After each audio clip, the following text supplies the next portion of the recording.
Aparat de sutură în puncte. E pornit, vede LED-ul roșu.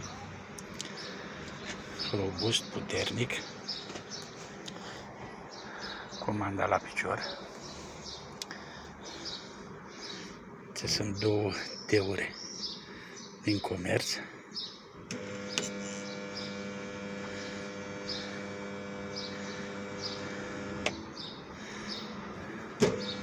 Sunt galvanizate. Ce-i galvanizat sudează mai greu.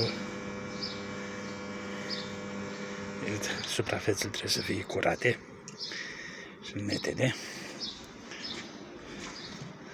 Acum luăm așa. Nu e voie să punem mâna că rămâne șoricul lipit. Ok?